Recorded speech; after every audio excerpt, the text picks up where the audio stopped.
ചെങ്കോലേന്ത്യ IMSമ്മയുടെ പ്രിയ മക്കളെ, വീണ്ടും അവർ അവനെ ബന്ധിക്കാൻ ശ്രമിച്ചു. എന്നാൽ അവൻ അവരുടെ കയ്യിൽ നിന്ന് രക്ഷപ്പെട്ടു. തക്ക സമയം തൻ്റെ ഭക്തന്മാരെ സഹായിക്കുന്നവനാണ് ദൈവം. ദൈവം പ്രവർത്തിക്കുന്ന വിധം എങ്ങനെയാണെന്ന് കാലേക്കൂട്ടി അറിയുവാൻ നമുക്ക് സാധിക്കുകയില്ല. ആപത്തുകളിൽ നിന്നും പരീക്ഷകളിൽ നിന്നും ദൈവം നമ്മെ വിടുവിക്കും.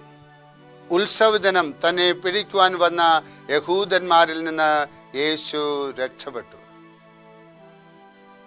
സിനഗോഗിൽ പ്രസംഗിച്ച യേശുവിനെ പിടിച്ചു കുന്നിൻ മുകളിൽ നിന്ന് തള്ളിയിടുവാൻ രോഷാകുലരായ യഹൂദന്മാർ ഒരുങ്ങി.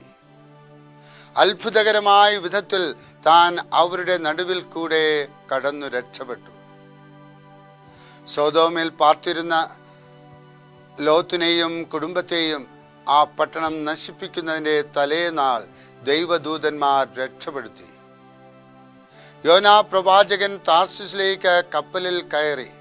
ഒളിച്ചോടുമ്പോൾ കടൽ ക്ഷോഭിക്കുകയും യോനായെ കടലിൽ എറിയുകയും ചെയ്തു. ദൈവം തിമിംഗലത്തെ അയച്ച് അത്ഭുതകരമായ വിധത്തിൽ രക്ഷിച്ചു. ലോത്തിനെയും യോനായെയും ഒരുപോലെ ആത്മീയ തകർച്ചയിൽ നിന്ന് രക്ഷിച്ചു. ലോത്തും കുടുംബവും സൊദോമിൽ കുറച്ചു കാലം കൂടി താമസിച്ചിരുന്നുവെങ്കിൽ ആ നാട്ടിലെ ജനങ്ങളോട് ഇടകലർന്ന് ദൈവബോധം നഷ്ടപ്പെട്ട് ആത്മീയമായി നശിച്ചു പോകുമായിരുന്നു. അതുപോലെ യോന കടലിലെ ആപത്തിൽപ്പെട്ട് നിനിവേയിലെത്തിയില്ലായെങ്കിൽ നിനിവേ പട്ടണം നശിക്കുകയും യോന പ്രവാചകൻ ദൈവത്തിൽ നിന്ന് എന്നേക്കുമായി അന്യപ്പെടുകയും ചെയ്യുമായിരുന്നു. ആഴമുള്ള ജലപ്രവാഹത്തിന്റെ വക്കിൽ തള്ളി നിൽക്കുന്ന പാറക്കെട്ടിൽ 2 കൊച്ചുകുട്ടികളും അവർക്ക് മുകളിൽ സഹായഹസ്തവും നീട്ടു നിൽക്കുന്ന ദൈവദൂതന്റെ ചിത്രം നമ്മുടെ ഭവനങ്ങളിൽ അലങ്കാരത്തിനായി വയ്ക്കാറുണ്ടല്ലോ. ഇത് ഒരു വിശ്വാസത്തിന്റെ ആവിഷ്കരണമാണ്. ദൈവം തൻ്റെ കുഞ്ഞുങ്ങളെ രക്ഷിക്കുവാൻ എപ്പോഴും കാത്തു നിൽക്കുന്നു.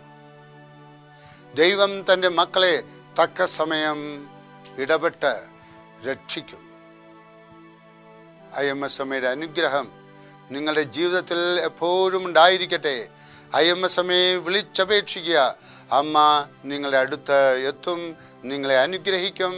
ആമേൻ.